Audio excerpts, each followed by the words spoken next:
लाल और वो है विप्रो। अभी खबर ये थी कि थियरी डेलापोर्टे जो विदेशी एमडी और सीईओ बन के आए थे इस कंपनी के, अचानक रिजाइन, इमीडिएटली इफेक्टिव 6 अप्रैल से इफेक्टिव रेजिग्नेशन हो गया। ये नोटिस पीरियड नहीं होता कि या तो ये बोलेंगे अपनी बची हुई तनख्वाह से काट दो, हम जा रहे हैं। ये जहां जा रहे होंगे उसने बाई आउट किया होगा। अभी कहीं जाने का अपडेट नहीं आया है, लेकिन एकदम से खटाक रिजाइन कर दिया। अब विप्रो वो जहाज है जिसमें सारे एक्सपेरिमेंट्स हो चुके हैं।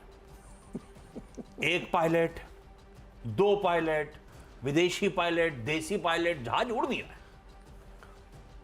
तो सब सारे एक्सपेरिमेंट, ऐसा नहीं है इससे पहले। अब जो नए साहब आए हैं, श्रीनी पलिया, एमडी और सीईओ, इमीडिएटली इफेक्टिव। पुराने हैं विप्रो के, 3 दशकों से ज्यादा विप्रो के साथ रह चुके हैं, और विप्रो का सबसे इंपॉर्टेंट जो स्ट्रेटेजिक मार्केट है अमेरिकाज 1 कहते हैं, उसके सीईओ हैं। तो एक बड़ा वर्टिकल हैंडल करते थे, कंपनी चलाना आसान होगा। कंपनी के 3 दशकों से इंटरनल रह चुके हैं, तो जानते होंगे कंपनी को बढ़िया।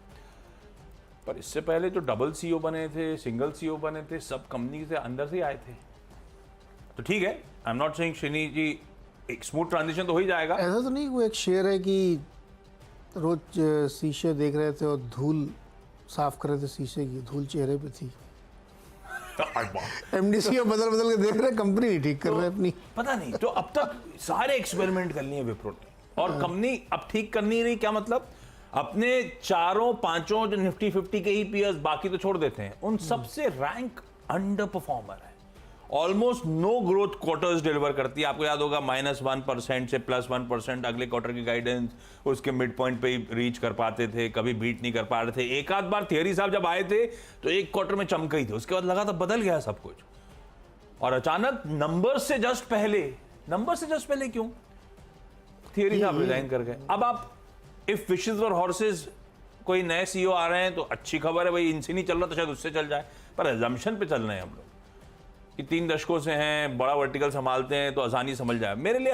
अब इनकी किस्मत अच्छी है विप्रो की, आज ग्लोबल संकेत इनके लिए कंड्यूसिव हैं, क्योंकि यूएस में जो रैली आई वो टेक्नोलॉजी ने लीड कर दी, नैस्डैक ने लीड कर दी, तो दिन ठीक है इनके लिए। पर लॉजिकली ये खबर लाली है, इसको स्टीयर करने वाला हर आदमी पिछले कई सालों से फॉल्टर ही कर रहा है या डिलीवर नहीं कर पा रहा। खैर, ऋषभ प्रेम जी का उसी प्रेस रिलीज में है कि थियरी साहब कंटिन्यू करेंगे मई तक, ये अपॉइंट नए सीईओ साहब काम संभाल लेंगे, तो ये इंश्योर करेंगे स्मूथ ट्रांजिशन वगैरह में। ठीक है, विप्रो इस सीईओ रेजिग्नेशन के चलते लाल ही लेके जा रहा हूं। बता दें कि मनी कंट्रोल पर दिए गए विचार एक्सपर्ट्स के अपने निजी विचार होते हैं। वेबसाइट या मैनेजमेंट इसके लिए उत्तरदायी नहीं है।